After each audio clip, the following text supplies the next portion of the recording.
ربي أعوذ بك من همجات الشياطين وأعوذ بك ربي أن يحضرون বিসমিল্লাহির রহমানির রহিম। সকলকে আন্তরিক সালাম জানাচ্ছি। আজকের পূর্বনির্ধারিত আলোচনা এর বিষয় হলো জিক্রের গুরুত্ব ফজিলত নিয়ে। এটা নিয়ে আমরা পূর্বে একটি আলোচনা করেছিলাম। সেই আলোচনাটি ভিডিওতে ডাউনলোড করা রয়েছে, কিন্তু ফেসবুকে নেই। যাই হোক, তারপরে এটি নিয়ে আবারও আলোচনা করতে চাচ্ছি। কারণ হলো এটা একটি খুব গুরুত্বপূর্ণ একটি টপিক এবং এটা মানুষের চিন্তাভাবনার একটি খোরাকের জায়গা। আমরা ইনশাল্লাহ চেষ্টা করব যে মহাগ্রন্থ আল কোরআনুল করিম থেকে এটি তুলে ধরার জন্য, যাতে মানুষের বুঝতে সহজ বোধগম্য হয় এবং এটি নিয়ে মানুষ চিন্তা করতে পারে। আসলে আল্লাহ তাআলার কোরআনুল করিম এটা যারা চিন্তাশীল তাদের জন্য এটা অনেক বড় একটা নেয়ামত। চিন্তাশীল না তাদের জন্য আপনি ওই রেডি করা শর্টকাট ফর্মুলা রয়েছে, এটি কোরআনুল করিম না। কোরআনুল করিমে যে কোনো বিষয় সমাধান পেতে হলে এটা নিয়ে গভীরভাবে চিন্তা ভাবনা, এটা নিয়ে ওইভাবে চিন্তা করতে হয় এবং তাহলে আল্লাহ তাআলা তাকে সেই বুঝটা দান করেন। যাই হোক, আমরা জিকির নিয়ে আলোচনা করতে চাচ্ছি। জিকির শব্দটি একটি পরিচিত এবং বহুল মানুষের কাছে মুখে এই শব্দটির ব্যাপকতা রয়েছে। এটি আমাদের সমাজে জিকির একটি আমল হিসাবে এটি সমাজের ভিতরে প্রতিষ্ঠিত রয়েছে। এক একজনে এক একভাবে আল্লাহর স্মরণ করে, জিকির করে, এটাকে তারা জিকির হিসাবে গ্রহণ করেছে। কিন্তু এর বিস্তারিত বর্ণনা যেন রয়েছে, এটা নিয়ে কেউ ভাবার চেষ্টা করে না এবং এটা নিয়ে কেউ উপলব্ধি করার চেষ্টা করে না। জিকিরকে একটি সীমাবদ্ধতার ভিতরে আটকে দেওয়া হয়েছে। এই জন্য আমরা চাচ্ছি যে এটা নিয়ে যেন মানুষ জানি চিন্তা করুক যে আসলে জিকির এটি আসলে একটি সকাল সন্ধ্যায় কিছুবার লা ইলাহা ইল্লাল্লাহ সুবহানাল্লাহ এর ভিতরে কিন্তু এটা সীমাবদ্ধ না, এটা একটা ব্যাপক একটি বিষয়। আমরা যদি পবিত্র আল কোরআনুল করিমের ভিতরে দেখি, আল্লাহ তাআলা ইরশাদ করেছেন সূরা বাকারা আয়াত নাম্বার 152। আল্লাহ তাআলা বলেছেন, ফাজকুরুনি আযকুরকুম ওয়াশকুরুলি ওয়ালা তাকফুরুন। ফাজকুরুনি আযকুরকুম ওয়াশকুরুলি ওয়ালা তাকফুরুন। ফাজকুরুনি, তোমরা আমাকে জিকির করো, আমাকে স্মরণ করো। ফাজকুরুনি আযকুরকুম, আমিও তোমাদেরকে স্মরণ করব। খুবই গুরুত্বপূর্ণ একটি কথা। একজন মানুষ যদি আল্লাহ তাআলাকে স্মরণ করে, আল্লাহ তাআলা তাকে স্মরণ করবে। এটি একজন মানুষের জন্য, একজন মুমিনের জন্য, একজন ইমানদারের জন্য বিশাল একটা নেয়ামত, বিশাল একটা এটা মুমিনের জন্য অবশ্যই একটা বিশাল বড় প্রতিদান বটে। ফাজকুরুনি আযকুরকুম ওয়াশকুরুলি ওয়ালা তাকফুরুন, কৃতজ্ঞতা করো, অকৃতজ্ঞ হইও না। এখানে আমাদেরকে সেই জিকিরের যে বিষয়টা, যে আমরা স্মরণ কিভাবে করব, এইটা আমাদেরকে অবশ্যই বুঝতে হবে। ফাজকুরুনি আযকুরকুম, তুমি আমাকে স্মরণ করো, আমিও তোমাদেরকে স্মরণ করব। আল্লাহ তাআলা অন্য আয়াতে ইরশাদ করেছেন, ইয়া আইয়ুহাল্লাযীনা আমানু যকুরুল্লাহা যিকরান কাসীরা ওয়াসাব্বিহুহু বুকরাতাও ওয়া আসীলা। ইয়া আইয়ুহাল্লাযীনা আমানু, হে বিশ্বাসীগণ, আমানু যকুরুল্লাহ, আল্লাহর জিকির করো, আল্লাহকে স্মরণ করো, জিকির করো।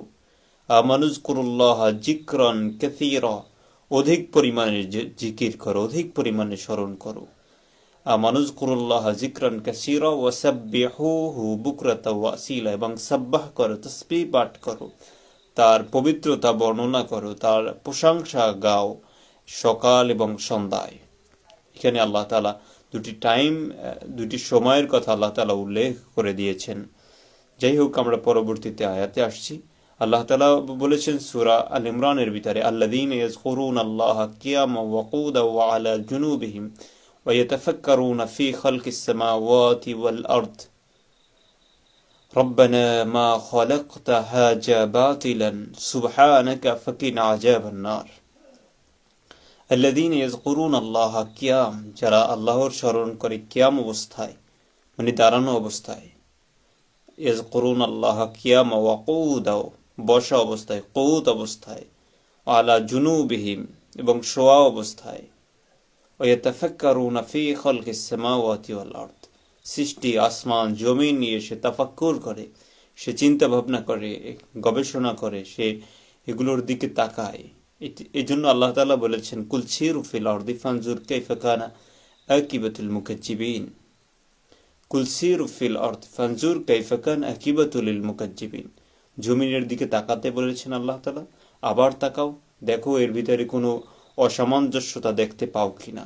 এটা নিয়ে কোরআনে বহু বহু কথা রয়েছে, যে আসমান, জমিন, গাছপালা, তরু লতা, উদ্ভিদ, পানি, তারপরে প্রাণী, তারপরে আল্লাহর সৃষ্টি, এর পদ্ধতি, এই যে জীব নিয়ে, তারপরে প্রাণী নিয়ে, উদ্ভিদ নিয়ে, গাছপালা নিয়ে, তরুলতা নিয়ে, এগুলো নিয়ে কথা রয়েছে। চাঁদ, সূর্য, তারকা, তারপরে আকাশ, ঠিক আছে, সাত আসমান, আরো বহু বহু যে কথাগুলো রয়েছে, এগুলো নিয়ে আমাদেরকে কি করতে হবে? আল্লাহ তাআলা বলেছেন ইয়াতাফাক্কারুন, তাফাক্কুর করতে বলেছেন, এটা নিয়ে চিন্তা ভাবনা করতে বলেছেন। এবং এটা যারা করে তারা বলে, রব্বানা মা খালাকতা হাযা বাতিলান সুবহানাকা ফাকিনা আযাবান নার। রব্বানা, হে আমাদের প্রতিপালক, রব্বানা মা খালাকতা হাযা বাতিলান, আপনি যা কিছু সৃষ্টি করেছেন কোনো কিছুকেই আপনি অনর্থক বেহুদা সৃষ্টি করেননি। রব্বানা মা খালাকতা হাযা বাতিলান সুবহানাকা ফাকিনা আযাবান নার। প্রতিপালক, আপনি আমাদেরকে জাহান্নামের আযাব থেকে মুক্তি দান করুন। জাহান্নাম নিয়ে বহু বহু কথা রয়েছে।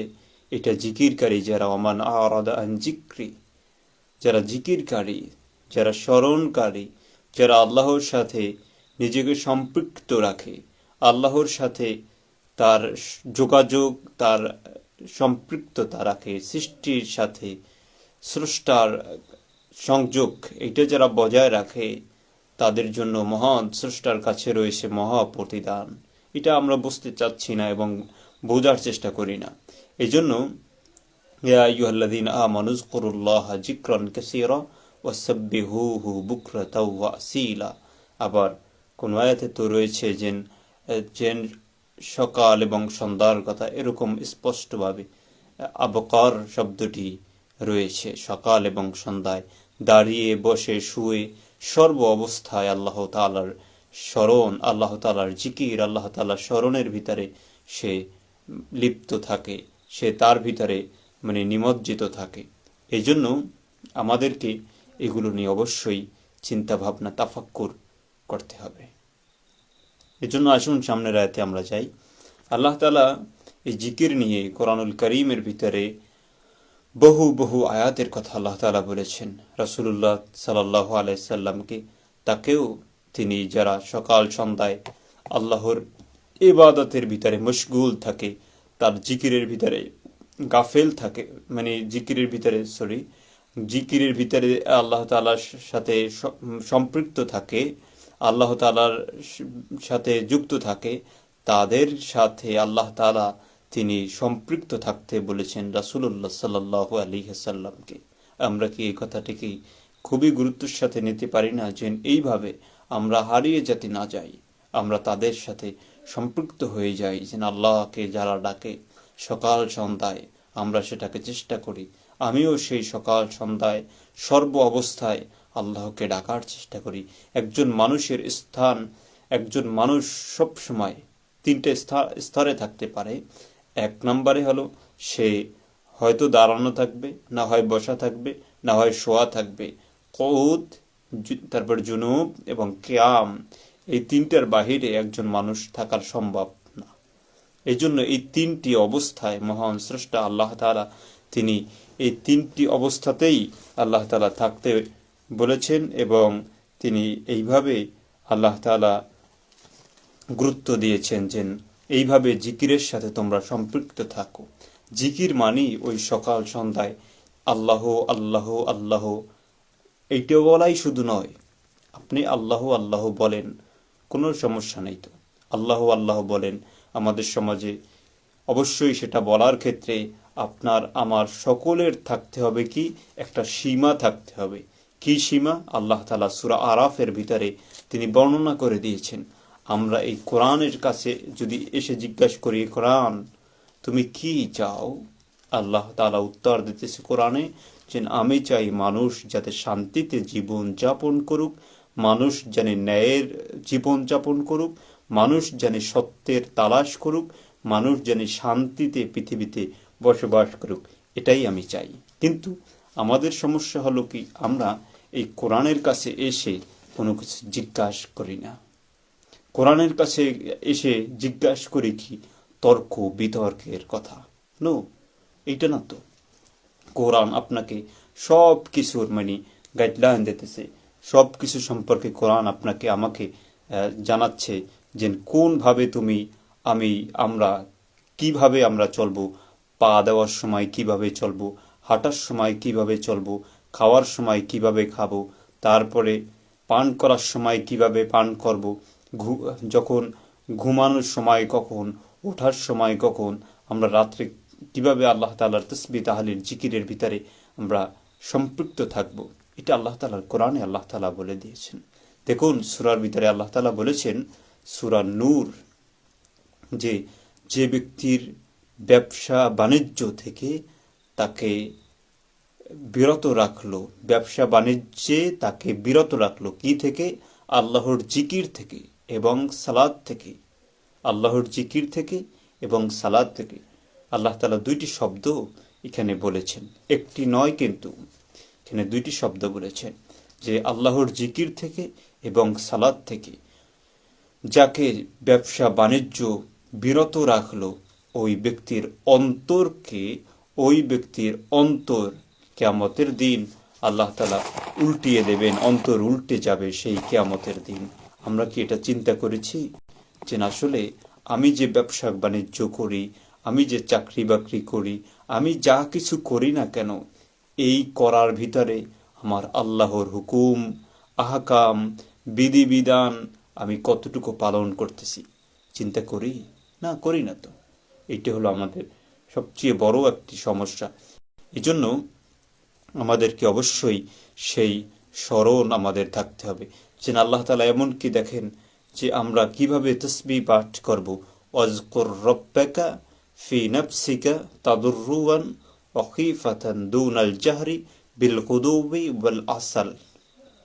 আল্লাহ তাআলা বলে দিয়েছেন, ওয়াজকুর রাব্বাকা, রবের জিকির করো, রবের স্মরণ করো, ফি নাফসিক, নফসের সাথে, আত্মার সাথে,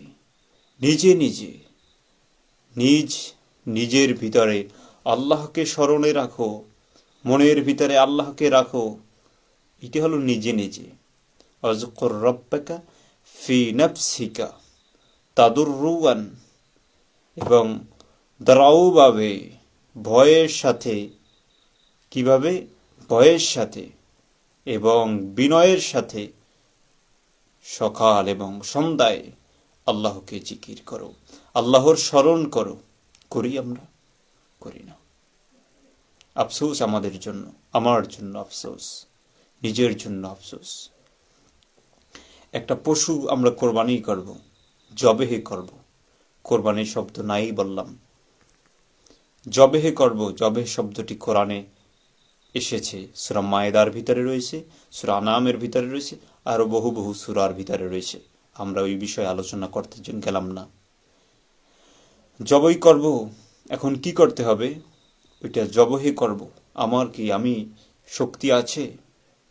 যদি একটি গরুকে আমরা কি সেই শক্তি কি আমাদের আছে যে আমি সেটাকে শোয়াই ফেলবো?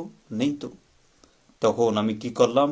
আমি ওইটাকে যখন শোয়াইলাম তখন আল্লাহ তাআলা বলতেছে তার উপরে আল্লাহর নাম স্মরণ করো, কারণ তুমি সেই শক্তি তোমার নেই। আমি দেখেছি যে একজন মানুষই একটা গরুকে সে শোয়াই ফেলায়, কাত করে ফেলায়, আল্লাহর নামে জবেহ করে। কি শক্তি আছে? কিন্তু সেই শক্তি বশীভূত করে দিয়েছেন কে? আল্লাহ তাআলা। এই জন্য সেখানে আল্লাহর নামকে স্মরণ করার কথা আল্লাহ তাআলা বলেছেন। আমরা কি করি? করি না তো। সর্ব অবস্থায় আল্লাহর জিকির, আল্লাহর স্মরণ, আল্লাহর মহিমা ঘোষণা একজন মুমিন, একজন ইমানদার, একজন ব্যক্তির সবসময় উচিত। কিন্তু আমরা সেই সবসময় থেকে কিভাবে জানি হারিয়ে যাচ্ছি। তারপরে যে কথাটি বলতেছিলাম যে আমরা ওইভাবেই কোরআনুল কারীমের ভিতরে আল্লাহ তাআলা জিকির নিয়ে ইরশাদ করেছেন যে তোমরা জিকির করো, আল্লাহর স্মরণ করো, অধিক পরিমাণে স্মরণ করো। আকসিরুজ জিক্র, অধিক পরিমাণে আল্লাহর স্মরণ করো, অধিক পরিমাণে স্মরণ করো। জিক্রুল্লাহ, আল্লাহর জিকির। লা ইলাহা ইল্লাল্লাহ, আল্লাহ ছাড়া কোনো ইলাহ নেই। হ্যাঁ, জিকির তো এটা আল্লাহর স্মরণ, অবশ্যই আল্লাহর স্মরণ। কিন্তু এই স্মরণটা তো একটি টাইমের সাথে আমি বেঁধে দিলাম, আলহামদুলিল্লাহ ভালো। কিন্তু এই টাইমটায় যখন আল্লাহর স্মরণ করতেছি তখন আমার মাথায় কি সেই আল্লাহর বিধান ভিতরে রয়েছে, নাকি আমার হুজুর সাহেবের বিধান রয়েছে? চিন্তা করেছেন? এই বিষয়টাকে চিন্তা করেছেন? কার বিধান মাথার ভিতরে ঢুকিয়ে আমি লা ইলাহা ইল্লাল্লাহ বলতেছি? কার বিধান ভিতরে ঢুকিয়ে আমি সুবহানাল্লাহ বলতেছি? যদি আল্লাহর হয় তাহলে এই সুবহানাল্লাহ আপনাকে পরিশুদ্ধ করে দিতে পারে। কিভাবে? সুবহানাল্লাহ মানে কি? সুবহানাল্লাহ মহাপবিত্র, সুমহান। এটা যখন আমি বললাম তখন আমি কি বললাম? সুবহানাল্লাহ, আল্লাহ তুমি পবিত্র, মহান। মানে আমি এটা যখন বললাম তখন আমার চিন্তার ভিতরে থাকবে সিবগাতাল্লাহ। আমি যখন আল্লাহকে পবিত্র বললাম, আল্লাহ তুমি আমাকেও পবিত্র করো। এটা কি আমাদের ভিতরে থাকে? নেই, নেই তো। যখন লা ইলাহা ইল্লাল্লাহ বললাম তখন কি সেই যে আল্লাহর যে চিন্তা, আল্লাহ তুমি ছাড়া কোনো ইলাহ নেই, তুমি ছাড়া কোনো বিধানদাতা নেই, তুমি ছাড়া আর কারো সামনে আমি মাথা নত করব না, এইটা কি আমার মাথার ভিতরে থাকে? থাকে না তো। কেন থাকে না? কারণ আমি কোনো না কোনো ব্যক্তির দ্বারা বায়াস্ট হয়েছি, প্রভাবিত হয়েছি। তার পদ্ধতিতে আমি আল্লাহকে ডাকতেছি। আমি আল্লাহর পদ্ধতিতে আল্লাহকে ডাকতেছি কিনা? যদি আল্লাহর পদ্ধতিতেই আমি আল্লাহকে ডাকতাম তাহলে আমার ভিতরে অবশ্যই চেঞ্জ আসার কথা। সুবহানাল্লাহ বললে আমার ভিতরে জালজালা পয়দা হওয়ার কথা। কারণ আল্লাহ তাআলা সূরা আনফালের ভিতরে ইরশাদ করেছেন, যখন তাদের সামনে কি করা হয়, আমার আয়াত তেলাওয়াত করা হয় তখন ঈমান বৃদ্ধি পেয়ে যায়। আর যখন আমার স্মরণ হয়, জিকির হয়, তখন তাদের অন্তরের ভিতরে জালজালা পয়দা হয়ে যায়, জালজালা সৃষ্টি হয়ে যায়। জালজালা কি? জালজালা মানে হলো সে উপলব্ধি করে ওইটা যে আল্লাহ তুমি আর আমি, তুমি মালিক আর আমি হলাম গোলাম, তোমার কাছে আমি ফকির। ইয়া আইয়ুহান নাসু আনতুম ফুকারা ইলাল্লাহ, আল্লাহু গনিয়ুন হামিদ। আল্লাহ তুমি, তুমি হলা মহা প্রশংসিত, ধনী, আর আমি এই জগতের মধ্যে একটা ভিক্ষুক, তোমার দিকে হাত পেতে তাকিয়ে রয়েছি। আমি এখানে ফতুয়া দিতে আসি না, আর ফতুয়া দেওয়ার কাজ একমাত্র আল্লাহ তাআলার, কোনো ব্যক্তির নয়। ঠিক আছে? আল্লাহর কাছে হাত পেতে বলতেছি, আল্লাহ আমি ফকির, তুমি ধনী, আমি ফকির। রব্বি, প্রতিপালক, ইন্নি লিমা আনজালতা ইলাইয়া মিন খাইরিন ফকির, তুমি যে নিয়ামত দান করবা আমি সেই নিয়ামতের কাঙ্গাল। রব্বি ইন্নি লিমা আনজালতা ইলাইয়া, যেটা তুমি দান করবা, যেটা দেবা, সেটার আমি কাঙ্গাল, সেটার আমি মুখাপেক্ষী।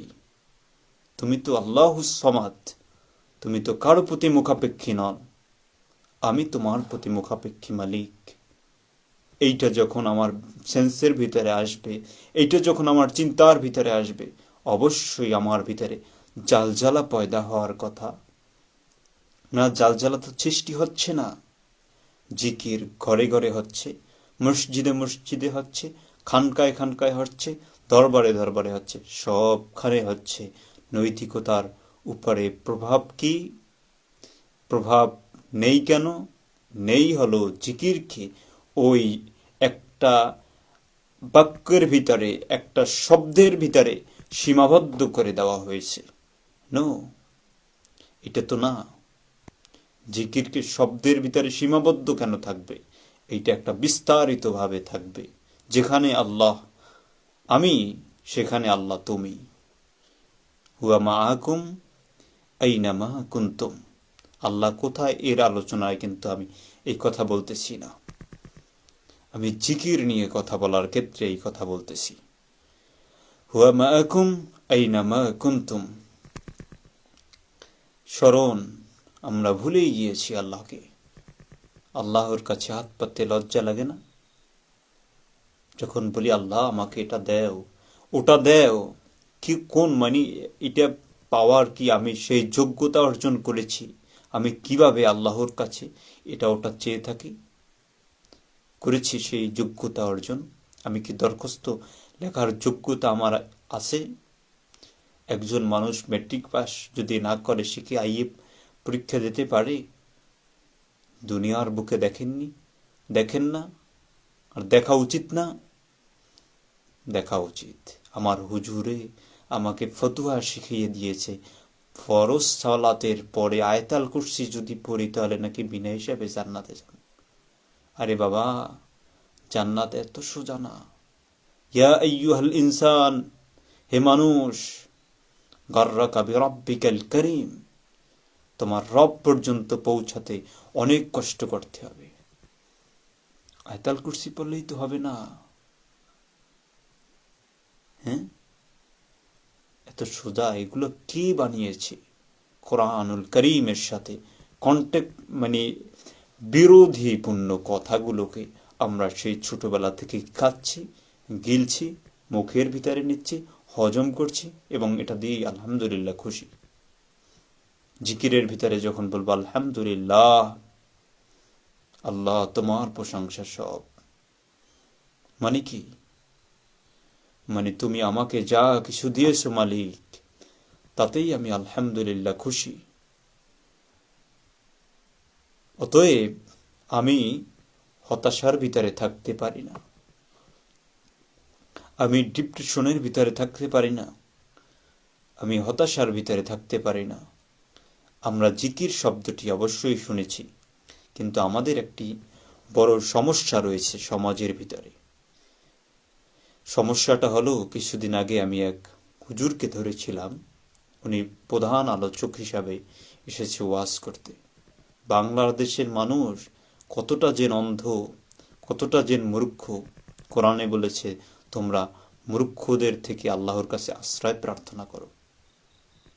মানে উনি কি আজগবি কতগুলা কিচ্ছা কাহিনী আবি যাবি বলে খুব জনগণ বলতেছে আলহামদুলিল্লাহ, কত বড় হুজুর গো এটি, এই নাকি? আমি তখন বললাম হুজুর আসলে ওয়াজ কি, ওয়াজ আসলে কি?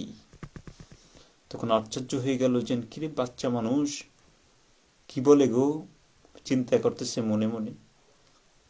কেন? তখন আমি বললাম হুজুর, ওয়াজ শব্দের অর্থ হলো উপদেশ দেওয়া। উপদেশ কিভাবে দেয়? গল্প করে না, রাসূলুল্লাহ সাল্লামের জীবনী এগুলো শিক্ষা হতে পারে, এগুলো বলেই না। ওয়াজ কি? ওয়াজ মানে উপদেশ, যেটার একটা আরবি আজকের যে আমরা টপিক নিয়েছি জিকির, সেই জিকিরের একটি অর্থ হলো উপদেশ। আমরা সামনের দিকে আলোচনায় গেলে অবশ্যই পাবো। যে দেখেন, আপনি যখন ওয়াজ করেছেন, কি বলা উচিত ছিল হুজুর? কি বলা উচিত ছিল?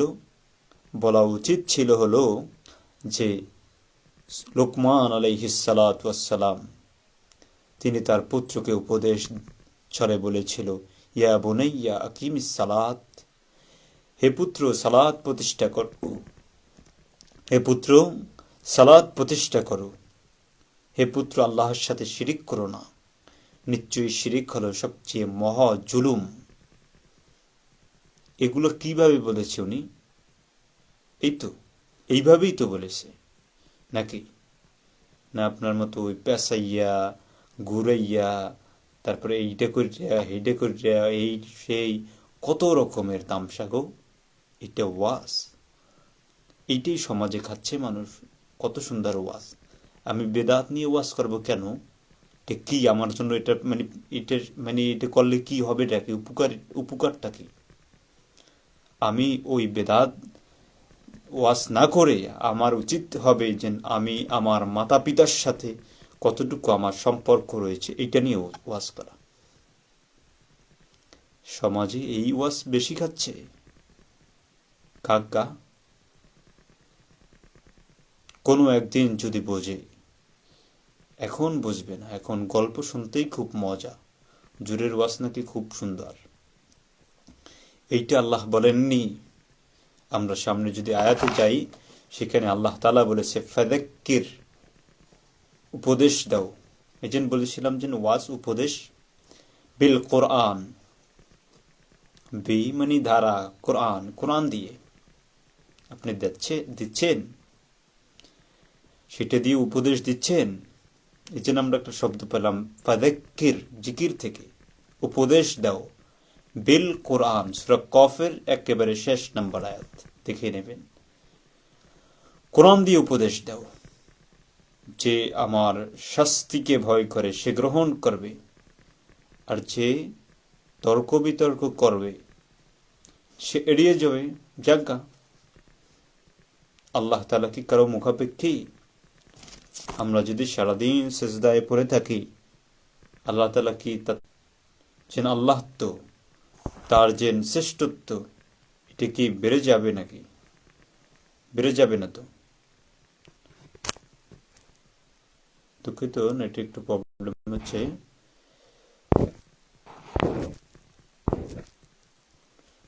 যাই হোক, যে কথাটি বলতেছিলাম যে আল্লাহ তাআলার যে সেই আল্লাহত্ব, তার যে বরত্ব, সেই বরত্ব কি মানে বেড়ে যাবে না বেড়ে যাবে না?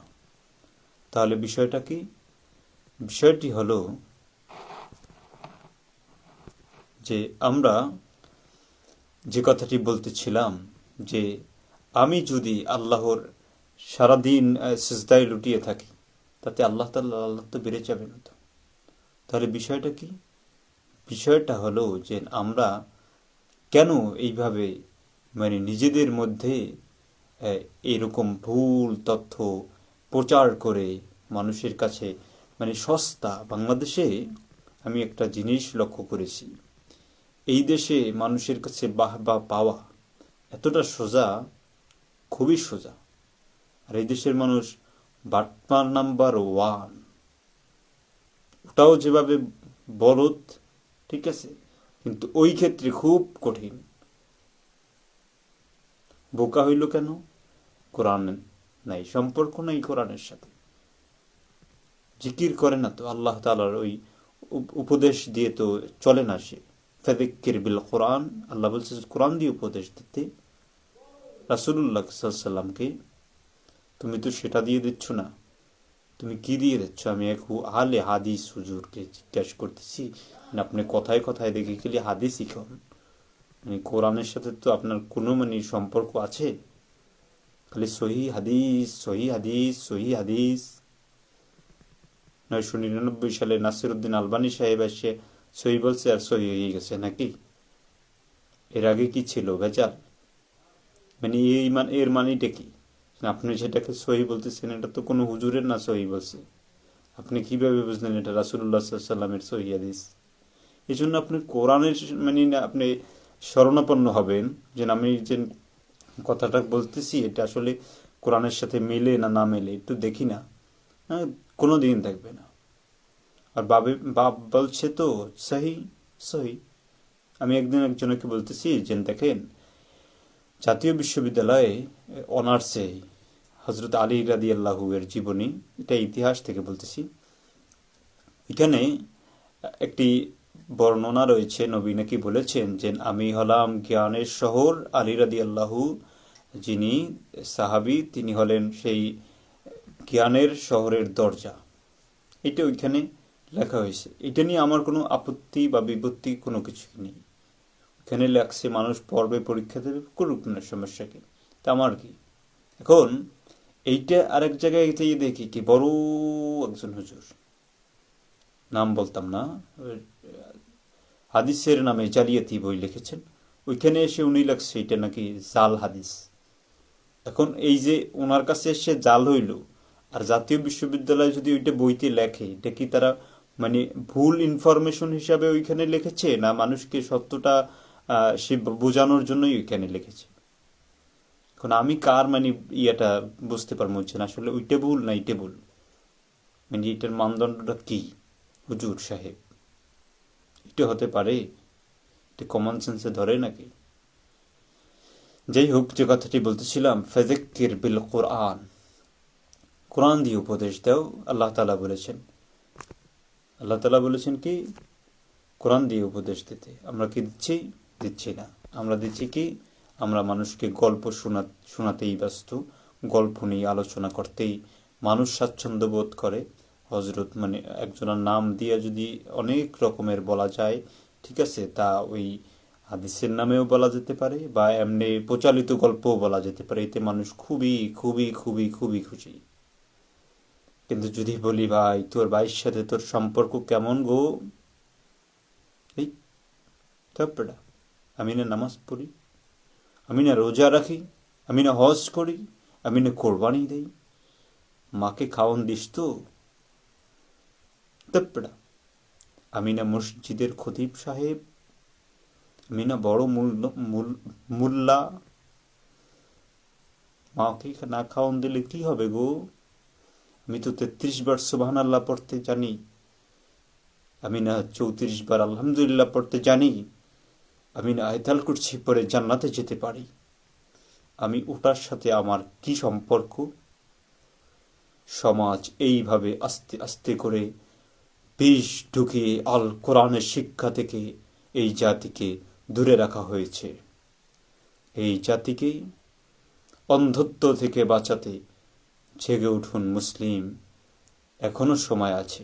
33 বার সুবহানাল্লাহ, আলহামদুলিল্লাহ, আল্লাহু আকবার এগুলার পড়ার বিরোধিতা করতেছি না, আর করতে চাইও না। কারণ এগুলো হলো আল্লাহ তাআলার গুণবাচক নাম। আল্লাহর জিকির করার কোনো নির্দিষ্ট সংখ্যা হতে পারে না। একজন মানুষ তার আল্লাহকে জিকির করবে মনে যতক্ষণ চাবে ততক্ষণ, তার ইবাদতের মধ্যে, তার আমলের মধ্যে, তার ইখলাসের মধ্যে, তার সবকিছুর ক্ষেত্রে আল্লাহর স্মরণ রাখবে, নির্দিষ্ট কোনো ইয়া হতে পারে না। ফাযাক্কির বিল কোরআন, কোরআন দিয়ে উপদেশ দাও। যারা আল্লাহর ভয় করে, আল্লাহর আদেশকে, আল্লাহর শাস্তিকে, আল্লাহর উপদেশকে ভয় করে, তারাই সেখান থেকে গ্রহণ করবে। যাই হোক, আমরা যে কথাটি বলছিলাম, যে ওই একটি কথা বলে ওইখান থেকে আবার এদিকে চলে গেলাম, যে একটা হলো আমরা বিপরীতমুখী কথা, এইটা আমরা শুনি না, এটা আমরা শুনি না। আমরা শুনি কি? আমরা শুনি মানে পজিটিভ কথাগুলো শুনি, মানে এর বিপরীতেও যে কথা হতে পারে এটা শুনতে মানে আমরা নারাজ। এটা যদি শুনি কানে, চিন্তা করি এটা লোকটা নাস্তিক নাকি,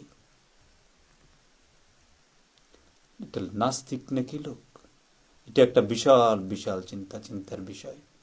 এখন বিষয়টা হলো কি, যে বিপরীতমুখী কি রাসূলুল্লাহ সাল্লাল্লাহু আলাইহি ওয়াসাল্লাম আমাদেরকে শাফায়াত করবেন, যে সবাই শুনেছি ওয়াজের ময়দানে গরম ওয়াজ, হুজুরে শাফায়াতের বিষয়ে আলোচনা করতেছেন, কেউ এটা বিশ্বাস না করলে সে কাফের, মুরতাদ, জাহান্নামী, নাস্তিক, সে ইহুদিদের দালাল, সে খ্রিস্টানদের দালাল, সে বহু কিছু। ভালো, শাফায়াতকে অস্বীকার করার দরকার নেই তো। হ্যাঁ, দরকার নেই তো। আমি সবসময় এইভাবেই চিন্তা করি। অনেকে দেখি এই সবকিছু ছাড়াইয়ে তারপরে অনেকে করে, কিন্তু আমি ওইভাবে না। ওইটা অস্বীকার করার দরকার নাই তো। আমি স্বীকার করতেছি রাসূলুল্লাহ সাল্লাল্লাহু আলাইহি ওয়াসাল্লাম শাফায়াত করবেন। মান জাল্লাযী ইয়াশফাউ ইনদাহু ইল্লা বিইজনি, আল্লাহ তাআলা যাকে অনুমতি দেবেন তিনি করবেন। মনে করেন রাসূলুল্লাহ সাল্লাল্লাহু আলাইহি ওয়াসাল্লামকে অনুমতি আল্লাহ তাআলা দেবেন, হ্যাঁ, হতে পারে, আলহামদুলিল্লাহ। শাফায়াত যদি করে আমি পাপীকে জান্নাতে নিয়ে যায়, এটা কি আমার জন্য সুবিধা না অসুবিধা? আমার জন্যই সুবিধা, আমার জন্যই সুবিধা। এখন অসুবিধাটা কোন জায়গা? অসুবিধাটা হলো এই যে বিপরীতমুখী যে আর একটা জিনিস আছে, সেই জায়গাটাই হলো অসুবিধা। কি?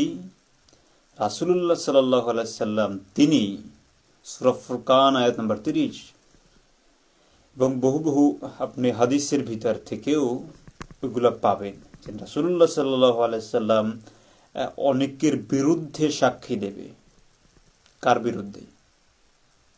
সেটা কি? সেই লোকটা আসলে কি? ও আমি না তো, নাকি? আমি তো শাফায়াত পাইয়া রুহু উড়াইয়া জান্নাতে চলে যাব। কিছুদিন আগে এই কি নুরুল হাসান তাওহীদ হুজুর, ঠিক আছে, নুরুল হাসান তাওহীদ হুজুর, সমালোচনা করতে চাচ্ছি না, উদাহরণ হিসেবে বলতেছি, বড় হুজুর, ধারণাজাত থেকে পড়ছে, ঠিক আছে। এই বলতেছে রাসূলুল্লাহ সাল্লাল্লাহু আলাইহি ওয়াসাল্লাম তিনি কাউকে শাফায়াত না করে তিনি জান্নাতে যাবে না। আমি কমেন্ট করলাম যে হুজুর, কিন্তু আপনি আবেগের কথা বললেন, একটু বিবেক দিয়ে বলেন তো। সূরা ফুরকান 30 নম্বর আয়াত এবং হাদিসে যেন ফাতেমাকে বলেছি, ইয়া ফাতিমা আনকিজি নাফসিকা মিনান নার, হে ফাতিমা নিজেকে জাহান্নামের আগুন থেকে রক্ষা করো। এগুলো একটু বলেন তো দেখি। এই আমার উপরে পুরো চটে গেল, যে বোধ হয় আমার লাইনের বিপরীতে, ওর ওই সেন্স পর্যন্ত নেই ওয়াজ করার ফার্স্ট কি সেন্স, যে ওটা গ্রহণ করার মতো ক্ষমতা নাই, শোনার মতো এটা তার ধৈর্য নেই। সত্য কিভাবে জানবে? ঠিক আছে, শেখছে, বই পড়ছে আর ওয়াজ করতেছে, আর জাতি খাচ্ছে আর খাচ্ছে। কত সুন্দর ওয়াজ, আর দেখি হাজার হাজার মানুষ দেখে, চিল্লাইয়া পাল্লাইয়া মাঠ গরম করিতেছে, কত রকমের কথা। এই ওয়াজ নাকি? ওয়াজ অর্থ তো উপদেশ। মিথ্যা গল্প করার নাম কি ওয়াজ হতে পারে? সেটাও কি জাতি বুঝবে না? হ্যাঁ, কিছু মানুষ আস্তে আস্তে করে দাঁড়িয়ে যাবে সত্যের পক্ষে, যে নেই জালিকাল কিতাবুল লা রাইবা ফিহি, কোরআনে তো কোনো সন্দেহ নেই, কিন্তু হাদিসের ব্যাপারে তো কেউ জালিয়াতির বই লেখছে, কেউ মওজুআত বই লেখছে, কেউ এই বই লেখছে, কেউ এই বই লেখছে। কারণ কি? কারণ তো একটা সমস্যা অবশ্যই আছে। অতএব যেটার ভিতরে কোনো সন্দেহ সংশয় কিছু নেই, আমরা ওইটার দিকেই একটু ফিরে যাই না। ওই বিষয়ে তো কেউ বলেও নাই। আমি এই বিষয় নিয়ে ইনশাল্লাহ কোনোদিন আলোচনা করব, যে হাদিস আলোকে একমাত্র মহাগ্রন্থ আল কোরআনুল কারীমকে মানুন। বিষয়টা খুব সেই সুন্দর হবে না? খুব ভালো হবে। যাই হোক, বলতেছিলাম যে ওই বিপরীতমুখী কথাটা আমরা শুনি না। রাসূলুল্লাহ সাল্লাল্লাহু আলাইহি ওয়াসাল্লাম যে শাফায়াত করবেন এইটা শুনি, কিন্তু বিপরীত যে তিনি বিরুদ্ধে সাক্ষী দেবে এটা আমরা শুনি না, কারণ আমার তো জান্নাত দরকার। এখন যে টপিক, সেটা হলো জিকির নিয়ে আমরা আলোচনা করি, কিন্তু জিকিরের যে বিপরীত নাসুন, যেটাকে নাসুন এই শব্দটি ব্যবহার হয়েছে কোরআনে, নাসুস জিকির, এই শব্দটি আমরা শুনি না। না শোনার সমস্যা হলো যে আমরা এই শব্দটি না শোনার সমস্যা হলো যে আমরা এর সাথে পরিচিত হতে চাই না। আল্লাহ তাআলা সূরা হাশরের ভিতরে ইরশাদ করেছেন, আরো আয়াতে হয়তো আছে, হ্যাঁ আছে, এটা আমিও দেখেছি, ওয়ালা তাকুনু কাল্লাযীনা নাসুল্লাহা ফাআনসাহুম আনফুসাহুম, তোমরা তাদের মতো হইও না যারা আল্লাহকে ভুলে গিয়েছে, মানে আল্লাহর স্মরণ থেকে যারা মুখ ফিরিয়ে নিয়েছে, তোমরা তাদের মতো হইও না। যদি তাদের মতো হও তাহলে সমস্যা, অনেক বড় সমস্যা। কি? নাসুল্লাহ ফাআনসাহুম আনফুসাহুম, তুমি আল্লাহকে ভুলে গিয়েছো না, তোমার অস্তিত্বকে তুমি ভুলে যাবে, অস্তিত্ব ছাড়া হয়ে যাবে, তুমি জানবে না তোমার সামনের ভবিষ্যৎটা কি, তোমার পরবর্তী সিদ্ধান্ত কি, সেটা তুমি জানবে না। তুমি যেহেতু আল্লাহর সাথে তোমার সম্পর্ক তুমি ছিন্ন করেছ, অতএব নাসুল্লাহ ফাআনসাহুম আনফুসাহুম, যারা আল্লাহকে ভুলে যায় ফলে আল্লাহ তাআলা তাদেরকে আত্মবিস্মৃত করে দেন। আল্লাহ তাআলা আত্মবিস্মৃত করে দিলে সে গাফিলদের অন্তর্ভুক্ত হয়ে যায়, সে ডিপ্রেশনের ভিতরে থাকে, তার সাথে শয়তান নিযুক্ত করে দেওয়া হয়। এটাও কোরআনুল কারীমের ভিতরে আল্লাহ তাআলা বলেছে। এই হলো কাহিনী। মনে করেন একটা বিষয় বলি, টিভি সেন্টারে আপনারা যদি দেখে থাকেন প্রশ্নপত্র বা প্রশ্নের জবাব উত্তর আদান প্রদান হয়, ওইখানে সবচেয়ে যে বিষয়টা দেখবেন, প্রশ্ন করছে, হুজুর এই ভাত কি ডান হাত থেকে খাবো না বাম হাত থেকে খাবো? হুজুর সাহেবে প্রথমে ফাউল করে। ফাউল কি বুঝতে পেরেছেন? হুজুর সাহেবে ফতোয়ায়ে আলমগীর থেকে উত্তর দেবে। কি কত সুন্দর না? হুজুর সাহেবে অথবা বুখারী, নাসাই, তিরমিজি, মাজা, দাউদ, তারপরে সুলাইমান, এইগুলো থেকে, সুলাইমান বলছি আপনারা আবার বুঝতে পারেন যে আবার সুলাইমানটাকে, সুলাইমান সাজিস্তানি, এটা একটা লেখক হাদিসের বইয়ের, ঠিক আছে, মুস্তাদরাক আহমদ, আরো যেগুলো আছে, মুয়াত্তা আহমদ, মুয়াত্তায়ে মালিক, মুসনাদে আহমদ, ঠিক আছে, এগুলো আহলে হাদিসে আরো সুন্দর সুন্দর বললে মানে জমজমাট রমরমাট করতে পারে, জোরে আমিন চিৎকার দিয়ে বলে, ঠিক আছে, আলহামদুলিল্লাহ রাব্বিল আলামিন আলাদ-দাল্লিন, আমিন কইতে পারে, ঠিক আছে, বলতে পারে, ঠিক আছে। একদিন তো ভয় পেয়ে গিয়েছিলাম, পাশে দাঁড়াইছি, দাঁড়ানোর পরে মানে একজন বোধহয় নতুন এই অনুসারী, বাবারে বাবা এমন জোরে আমিন বলছে, পরে বললাম কি যে ভাই আসলে বিষয়টা কি, আপনি যত জোরে বললেন মানে ভয় তো পেয়ে গেলাম। কি? কেন? আমি কই এত জোরে বললেন কেন? আমরা তো কেউ বলেই নাই, আমি তো বলি নাই, কারণ আমিন তো কোরআনে নেই, আমি জোরে বলে দলেনের সাথে মিলিয়ে দেব কেন? বলে ইহুদি খ্রিস্টানরা মানে আমিন যদি শোনে তারা খুব রাগ করে। মানে বিষয়টা কি কি একটা হাস্যকর হয়ে গেল না? আমি তখন বললাম যে ভাই এই যে মসজিদে নামাজ পড়তে আসছেন, ঠিক আছে, আমিও আসছি মানে সামাজিকতা বা একটা চর্চার জন্য, বলেন তো এইখানে কে কে ইহুদি খ্রিস্টান আছে? মানে কে কে আছে? না তো কেউ তো নাই। তাহলে আপনি দিক করেন ইহুদি খ্রিস্টানরা বেজার হওয়ার জন্য আপনি জোরে মানে চিৎকার মেরে ইয়া বলছেন, মানে এখানে কে কে আছে? আমি আমি এরকম আছি নাকি? দলের অন্তর্ভুক্ত আমি আছি নাকি? কি আজগবি যুক্তি, ঠিক আছে, এগুলো নাকি সুন্দর সুন্দর মানে ইতে আছে, হ্যাঁ, নিচে লেখা আছে সহিহুন, তাতে আছে, ঠিক আছে। এখন এই যে কুযুক্তি, ঠিক আছে, এর কোনো বুদ্ধিমানের কথা হতে পারে এগুলো? এগুলো নাকি রাসূলুল্লাহ সাল্লাল্লাহু আলাইহি সাল্লামের নামে চালিয়ে দেওয়া হচ্ছে। রাসূলুল্লাহ সাল্লাল্লাহু আলাইহি সাল্লাম এই যে বলছিলাম না যে বাল্লিগু আন্নি ওয়ালাউ আয়া, আমার পক্ষ থেকে আয়াত প্রচার করো, নট আমার কথা না, আমার কথা না তো, আয়াত প্রচার করতে বলেছেন। যদি হাদিস থেকেও আপনি মানেন, আর আপনি তো সারা দিন দেখি ওই চর্চাই করেন না একটা। তারপরে নাসুল্লাহ ফানসাহুম আনফুসাহুম, তাদের মতো হয়েও না যারা আল্লাহকে ভুলে গিয়েছে, ফলে আল্লাহ তাআলা তাদেরকে আত্মবিস্মৃত করে দিয়েছেন, তাদের সাথে শয়তানকে নিযুক্ত করে দেয়। আবার বলা হয়েছে যে ব্যক্তি আল্লাহর জিকির থেকে নিজেকে গাফেল রাখে, ফিরিয়ে রাখে, কাল কিয়ামতের দিন আল্লাহ তাআলা তাকে অন্ধ করে উপরে উত্তোলন করবে কিয়ামতের দিন। আমান আরাদা আন যিকরি, সূরা আম্বিয়ার ভিতরে সম্ভবত একটা,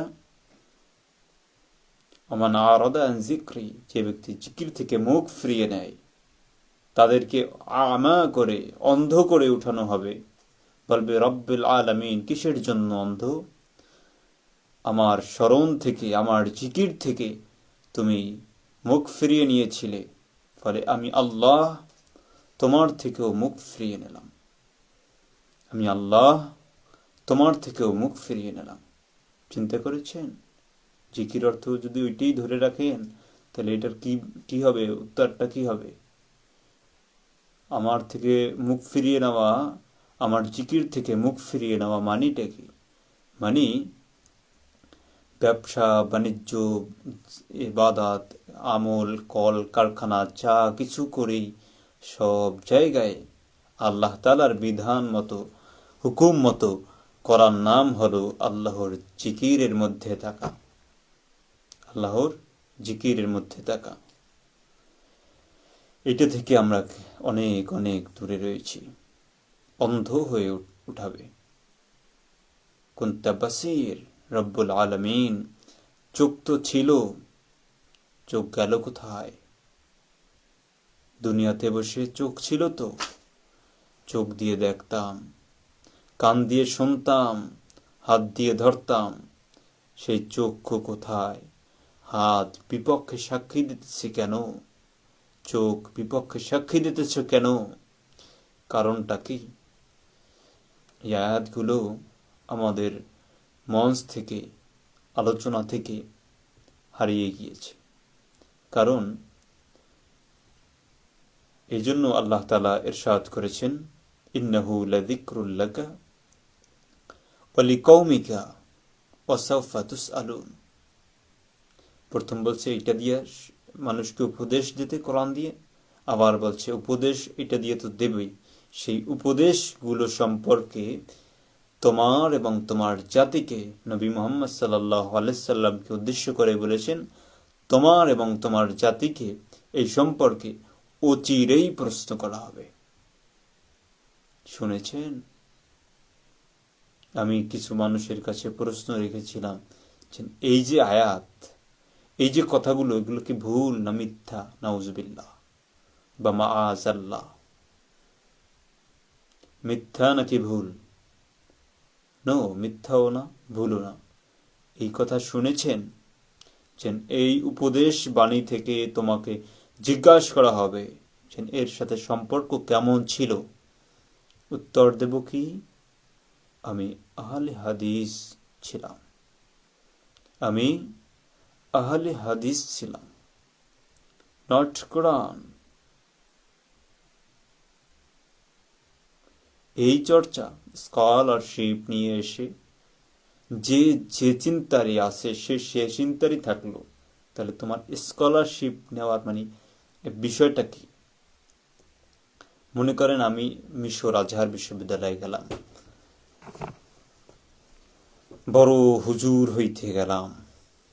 বড় হুজুর হইতে যাইয়া আগে যে চিন্তা লালন করতাম, কি চিন্তা? মনে করেন আহলে হাদিসের চিন্তা। ঠিক আছে, এদেরকে নিয়ে একটু বলি, অন্যান্যদেরকে নিয়ে একটু না বলি। এই চিন্তা নিয়ে গেলাম, ওই পাশ টাস করিয়া আসিয়া সেই চিন্তেই তো থাকে। তাহলে ওই জায়গায় যাওয়ার মানে লাভটা আসলে কি? একটা সার্টিফিকেট, একটা কাগজ, এই লাভ। চিন্তার তো মনে করেন ওই যে আসিল যেই সেই, যদি এসে কইতো যে না এতদিন কইতাম হইয়া এখন কমো হইয়া, তাহলে তো না একটা মানে মনেরে বুঝ দেওয়া যাইত যে হুজুরে এতদিন ওই ই করতো, বিভিন্ন কায়দা করতো, ঠিক আছে, এখন আসছে ওইটা চেঞ্জ হয়েছে, আগে করতো একটা এখন আর একটা করে, সেই চেঞ্জ তো হইল না। তাহলে ওইখানে যাওয়ার মানে উপকারিতা কি হলো? চিন্তা কেউ করতেছে না, জাতিকে মুক্তি কেউ দিতে চাচ্ছে না, সবাই চাচ্ছে পকেটে বিসমিল্লাহ রহমান রহিম, পকেটে কয়টা আছে, এটা মানে চিন্তা ভাবনার ভিতরে এইটা আছে, ঠিক আছে। কত টাকা হবে এটা একটা বিষয় দেখার। ওয়াজ করে যদি টাকা দেওয়া বন্ধ করে দেওয়া হয়, তাহলে মনে করেন হুজুর গো ওয়াজের গতি অন্যদিকে দৌড় দেবে।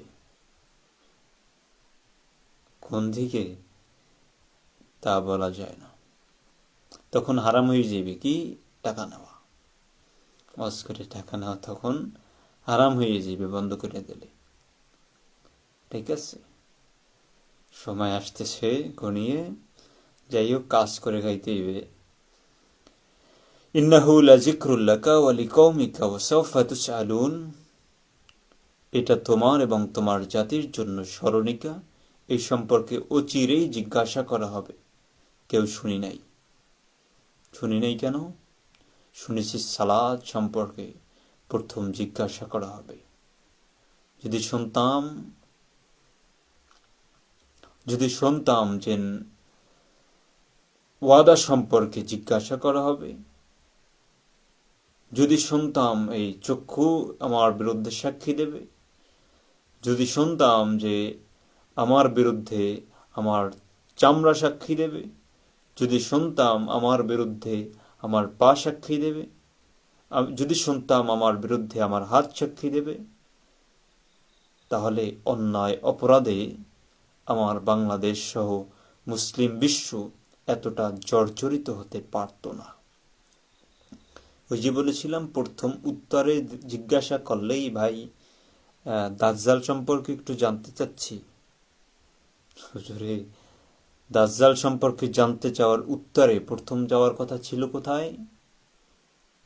আপনাদের যারা ওই চিন্তার মানে লালন করেন, আপনাদের কাছে এই প্রশ্ন। আপনারাই তো বলেন মুআজ ইবনে জাবালকে পাঠিয়েছিল, মুআজ বলেছে কোরআন, কোরআনে না পেলে নবী, নবীতে না পেলে ইস্তেকামত। ওইখানেই না আপনার আটকে যাবেন না, আপনি প্রথমে যাবেন কই? কোরআনে। ভাই এই সম্পর্কে আমাদের যে মহাগ্রন্থ রয়েছে এতে কিছু বর্ণনা করা হয়নি, তবে এই এই বর্ণনাতে এই বর্ণনা রয়েছে। মানুষ কিন্তু একটা ওইটা নিয়ে যে এত মানে গবেষণা, সেই গবেষণা থেকে একটা মুক্তি পেল। এই মুক্তি তারা দিতে চাচ্ছে না, তো তারা জিয়ে রাখছে, আর জিয়ে রাখছে তাদের বোধ, ওই মানে ওই চিন্তা তাদের ধরে না, ঠিক আছে।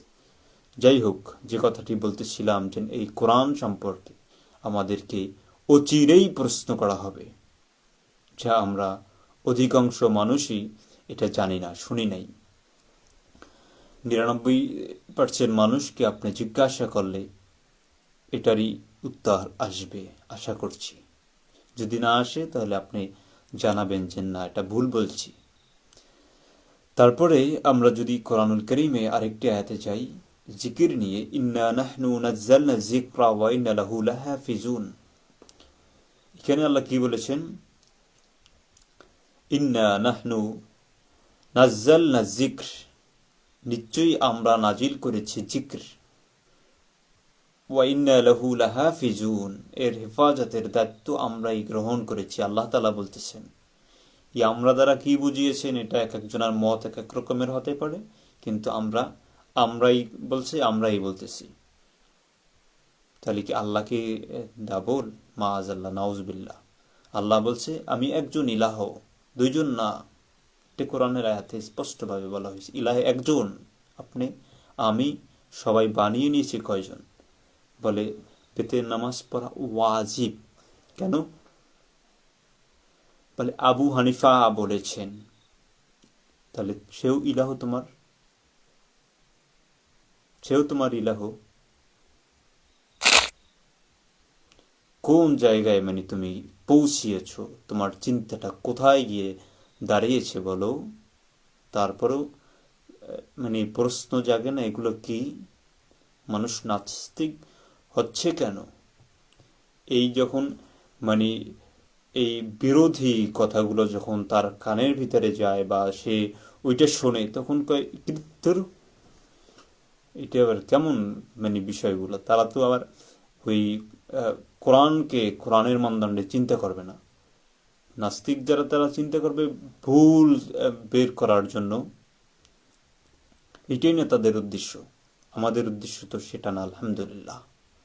আল্লাহ তাআলার কাছে এই জন্য রব্বানা লা তুজিগ কুলুবানা বাদা ইয হাদাইতানা ওয়া হাব লানা মিন লাদুনকা রাহমা ইন্নাকা আনতাল ওয়াহাব, এই দোয়া প্রার্থনা করছি। আজকে অনেক সময় হয়ে গেছে, আলোচনা এখনো অনেক বাকি। তারপরে এই হলো জিকির নিয়ে আরো বহু বহু কথা। ইন্না নাহনু নাযালনা যিকর, আল্লাহ তাআলা জিকির নাজিল করেছেন, এর হেফাজতের দায়িত্ব আল্লাহ তাআলা নিয়েছেন। এখন বলুন তো, আমরা যেগুলো নিয়ে সমাজে লাফালাফি করি, শবে বরাত আসতেছে না, হালুয়া রুটি খাবা না খাবা না? ওরে ভাই রে ভাই, দুই দলের ভিতরে তুই বেদাত জাহান্নামে যাবি, আমি দাঁত, আমি যেমন জান্নাতে।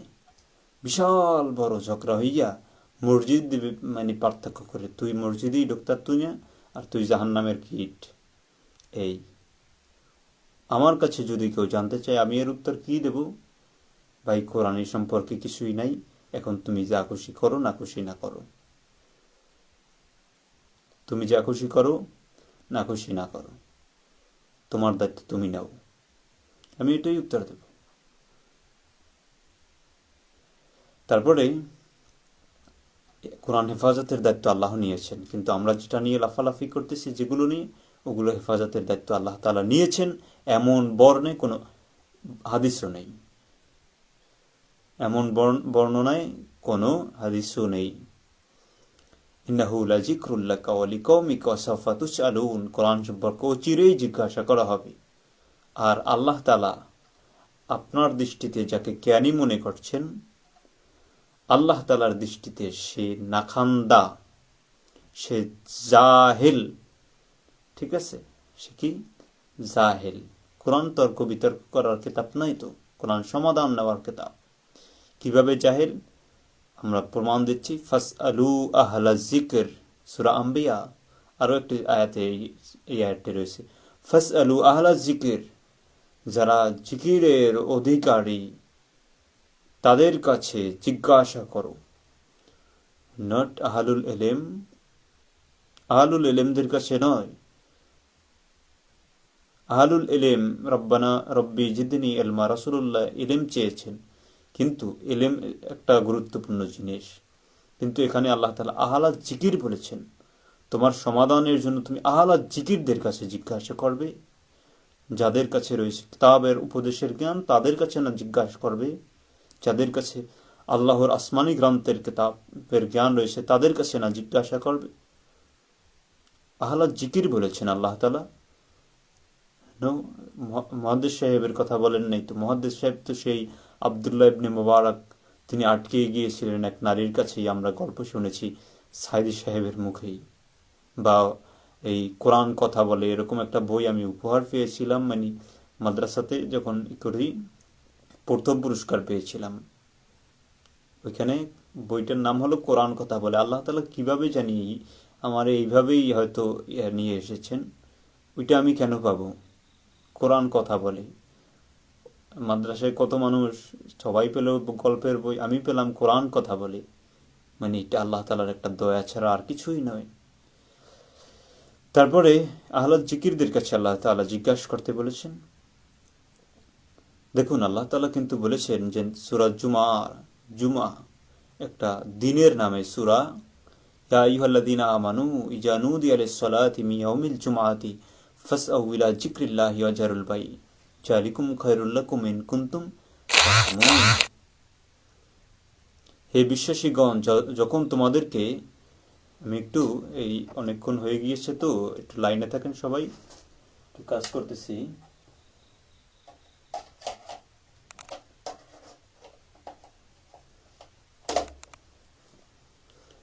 সবাই একটু লাইনে থাকুন, দেখি একটু সময় বলতে পারি কিনা। জি, এখন ওই যে কথাগুলো বলতেছিলাম যে হে বিশ্বাসীগণ, যখন তোমাদেরকে জুমার সালাতের দিকে আহ্বান করা হয় তখন তোমরা আল্লাহর জিকিরের দিকে ধাবিত হও, মানে ওই আল্লাহর উপদেশের দিকে, আল্লাহর উপদেশ মানার জন্য তোমরা আলাপ করো, আল্লাহর সালাত করো। কি করবে? কোরআন থেকে কোরআন পড়বে, কোরআন বসবে, কোরআন অনুযায়ী চলবে, সালাতকে ওইভাবে পড়বে। ঠিক আছে, এই হলো মূল মোটমাট কথা। জিকির নিয়ে আরও বহু বহু আলোচনা করা যায় আমি দেখেছি এটা নিয়ে বহু আলোচনা মানে রয়েছে কোরআনে, অনেক অনেক আয়াত। ঠিক আছে, আমরা তারপরও দেখেছি যে 1 ঘন্টা বোধ হয় ছাড়িয়ে গিয়েছে আমাদের আলোচনা। আজকে 1 ঘন্টা 1 মিনিট হয়েছে আমাদের কথা বলা। আমরা আজকের মতো শেষ করব। তার আগে একবার একটু মানে কথাগুলো পুনরাবৃত্তি করছি যে আল্লাহ তাআলা তার স্মরণ জিকির এর গুরুত্ব দিয়েছেন। জিকির মানে এটাই নয় যে সকাল সন্ধ্যায় আল্লাহ আল্লাহ সুবহানাল্লাহ আলহামদুলিল্লাহ আল্লাহু আকবার পড়া, এটাই নয়। এটাও অবশ্যই জিকিরের অন্তর্ভুক্ত, এটা হবে অবশ্যই, সমস্যা নেই। তবে সেটা হবে মনে মনে, আস্তে ধীরে। ঠিক আছে, আপনি মুখ দিয়ে আলহামদুলিল্লাহ বললে আলহামদুলিল্লাহ আল্লাহর প্রশংসা, এটা বলতেই পারেন একজন মানুষ আল্লাহর জিকিরের জন্য।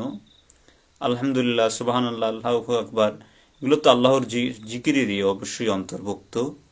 ঠিক আছে, কিন্তু বাইরে যখন যাওয়া তখনও আল্লাহর জিকির, দাঁড়িয়ে শুয়ে, ওই যে আল্লাযীনা ইয়াযকুরুনা আল্লাহ কিয়ামান ওয়া কুউদান ওয়া আলা জুনুবিহিম, দাঁড়িয়ে বসে শুয়ে সর্ব অবস্থায় আল্লাহর জিকির। তারপরে বলতেছিলাম যে সালাত এবং জিকির যদি ব্যবসা বাণিজ্য যারা করে তাদের সেই ব্যবসা বাণিজ্যতে যদি আল্লাহর জিকির এবং সালাত থেকে বাধা দেয় তাহলে তাদের অন্তর উল্টে যাবে। এটা কোরআনের আয়াত আছে, একটা খুবই মর্মান্তিক আয়াত। আমরা অবশ্যই চেষ্টা করব চিন্তা করার জন্য, ভাবনা করার জন্য। তারপরে অন্ধ হয়ে উঠবে কিয়ামতের দিন যারা আল্লাহর জিকির থেকে গাফেল থাকে, তারা সকাল এবং সন্ধ্যায় আল্লাহর জিকিরের কথা আল্লাহ তাআলা কোরআনে অনেকবার বলেছেন। তাসবিহ পাঠ করার কথা, জিকিরের কথা। আমরা তখন আল্লাহর জিকির, আল্লাহর স্মরণ, অর্থ কি? আল্লাহর স্মরণ। আর এই স্মরণের বিরোধিতা কি? মানে আল্লাহকে ভুলে যাওয়া, যেটাকে আরবিতে বলা হয় নাসুল্লাহ। তাদের মতো হতে মানা করা হয়েছে, যে যারা নাসুল্লাহ তাদের মতো তোমরা হও না, তোমরা জিকিরকারীদের মতো হও। তারপরে এই জিকির সম্পর্কে, জিকির দ্বারা কোরআনুল কারীমের উপদেশগুলোকে আল্লাহ তাআলা বুঝিয়েছেন। এই উপদেশগুলোকে আল্লাহ তাআলা সংরক্ষণের দায়িত্বে নিয়েছেন। এই উপদেশ যারা জ্ঞান রাখে এগুলোর তাদের কাছে জিজ্ঞাসা করতে আল্লাহ তাআলা বলেছেন। এই উপদেশ সম্পর্কে আল্লাহ তাআলা রাসূলুল্লাহ সাল্লাল্লাহু আলাইহি ওয়াসাল্লাম এবং তার কওমকে জিজ্ঞাসা করবেন, এটা বলেছেন। এরকম বহু বহু আয়াত জিকির নিয়ে রয়েছে। আমরা অবশ্যই এই সম্পর্কে আরও যদি জানতে চাই তাহলে আমরা বেশি করে কোরআনকে অধ্যয়ন করব। আমরা মনে করি এটা অধিকাংশ মানুষই মানে তাদের মাথার ভিতরে একটা শয়তানে তাদেরকে এইটা ভিতরে ঢুকিয়েছেন যে কি নফল ইবাদত হলো কোরআন তেলাওয়াত। কত বড় শয়তানি চিন্তা করছেন আপনি! মানে কোরআন পড়া, কোরআন জানা, এটা নাকি নফল ইবাদত। আর একটা বিষয় হলো যে ওই যে একটা কথা বলে না, কলমটা কোথায়, এই যে আলিফ লাম মিম, এই 3টা অক্ষর আমি লিখলাম এখানে। এই 3টা অক্ষর যদি আমি লেখি এবং এটা পড়ি, এটা না 30 নেকি হবে। ঠিক আছে, নেকি মানে সওয়াব। ঠিক আছে, এই যে 30 সওয়াব পেলাম। ঠিক আছে, আর বাইরে গিয়ে বললাম মিথ্যা কথা। মানে এই সোয়াবটার মানে উদ্দেশ্যটা আসলে কি? তার চেয়ে যখন যদি জানতাম তালিকাল কিতাবুল আরাইবা ফি, কিতাবে কোনো সন্দেহ নেই, এই সেই কিতাব যাতে কোনো সন্দেহ নেই আল্লাহর পক্ষ থেকে নাজিল করা হয়েছে। তারপর বলছে হুদাল লিল মুত্তাকিন, মুত্তাকিদের জন্য পথ নির্দেশ। মানে কি, তুমি যদি বাঁচতে চাও, অন্যায় থেকে মুক্তি চাও, সৎ পথে থাকতে চাও, তাহলে তুমি এখান থেকে পথ নিয়ে তারপর সামনের দিকে এগিয়ে যাও। কত সুন্দর কথাটা না? তা রেখে আপনি ওই যে সোয়াবের একটা মানে কি, সোয়াবের একটা ওই ফর্মুলা বা ওইটাকে একটা টিকিট, ঠিক আছে, অনেকে টিকিট বিক্রি করে, ঠিক আছে, এই টিকিট ধরিয়ে দিলেন যে এইটা করলে আপনি 30টা মানে পেয়ে যাবেন। 30টা পেয়ে গেলে আর কে চাচ্ছে যে এটা আমার জীবনে পথ এবং পাথেও? দুঃখর কথা কাকে বলি, এত কথা যদি বলি আল্লাহ জানে কখন মানে কোন সময় কি হয়ে যেতে পারে। মানে কয়দিন আগে একজনের সতর্ক বার্তা পাঠিয়েছে যে ভাই আপনি একটু সতর্ক থাকিয়েন। কেন? এই যেগুলো বলতেছেন দেশে বসে, এগুলা বলা তো যাবে না, এইগুলা বললে আপনার সমস্যা হবে। আল্লাহ তুমি যদি হেফাজত করো, তাহলে সূরা মায়দার 67 নম্বর আয়াতে আমরা চলে যেতে পারি। সেখানে হেফাজতের দায়িত্ব আল্লাহ তাআলা নিয়েছেন। মার দাও, সত্যের প্রচার হোক, প্রসার হোক। ইন্নাল্লাযী ফারাদা আলাইকাল কোরআন, ফরজ করা হয়েছে কোরআনকে, নট নফল, অতিরিক্ত না। এই সম্পর্কে জিজ্ঞাসা করবে এটা নফল? তোর মাথায় শয়তানে তোদের মাথায় করেছে, মানে বাসা বেঁধেছে। সেই ব্রিটিশরা এমন ভাবে রাসূলুল্লাহর ওফাতের পর থেকে এমন ভাবে মানে ষড়যন্ত্র করতে করতে এসেছে, যেগুলো থেকে বের হওয়াই যাচ্ছে না। হাজার হাজার দলিল রেফারেন্স কোরআন থেকে দিলেও লাথি মারে, মানে এই মানে কি একটা অবস্থা চিন্তা করাও যায়। কিছুদিন আগেই আলাপ করার পরে একজনে বলতেছে, তোর আপনি আসছেন আপনার এই কথা বলতে, বড় বড় স্কলার মানে যারা, তারা এগুলো কি বোঝে না নাকি? তারা কি ঘাস খেয়েছে নাকি? সি সি সি,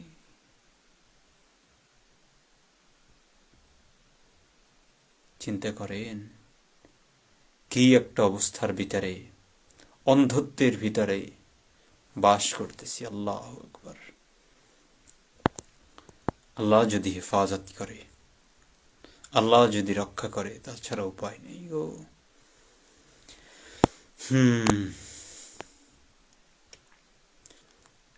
তাহলে এইভাবেই আমরা সামনের দিকে এগিয়ে যেতে পারি, কোরআনকে পড়ে, কোরআনকে বুঝে। আর যারা পরবর্তীতে দেখবেন, আশা করি 1 ঘন্টা 5-6 মিনিট হয়ে গিয়েছে, আমরা এখনই শেষ করব। এতক্ষণ আমি আলোচনা শুরু করলে কিভাবে সময়ে 1 ঘন্টা 1.5 ঘন্টা হয়ে যায়, এটা একটা বিশাল আমার জন্য সমস্যা হয়। তারপরে এগুলা এত সময় মানুষ দেখতেও আসলে চায় না। তারপরেও বলা শুরু করলে বলি, হয়তো 2-1 জনে যদি দেখে আলহামদুলিল্লাহ, এর জন্যই বলা। হয়তো একজন মানুষের যদি চিন্তায় পরিবর্তন আসে, এটাই হলো মানে মূল উদ্দেশ্য। মানে ওই খণ্ডিত খণ্ডিত কথা শুনলে হয়তো অনেকে ভুল বুঝতে পারে বা ভুল তথ্য যেতে পারে। এই জন্য একটু বেশি করে বলার চেষ্টা করি, যাতে মানে এটা নিয়ে ভাবতে পারে। এই জন্যই আল্লাহ তাআলা সঠিক বুঝ দান করুক। আজকের মতো এখানেই তাহলে শেষ করতেছি। জি, সালাম, সকলকে সালাম জানাচ্ছি এবং শেষ করতেছি। সালামু আলাইকুম। জিকির নিয়ে আপনারা দেখে নেবেন আলোচনাটা, আসলে আশা করি খারাপ হয়নি, তথ্য বহুল আলোচনা, খুবই ভালো হয়েছে আলহামদুলিল্লাহ। আশা করি এরকম মানে আপনারা খুঁজলে হয়তো এরকম না পাওয়ার সম্ভাবনা বেশি, এত তথ্য দিয়ে আলোচনা। আমরা বহু বহু আয়াত মানে এটা রেফারেন্স করে দিয়েছি। জি, সকলকে ধন্যবাদ জানাচ্ছি। যারা যুক্ত আছেন সকলকে আন্তরিক সালাম জানিয়ে শেষ করছি। আল্লাহ হাফেজ।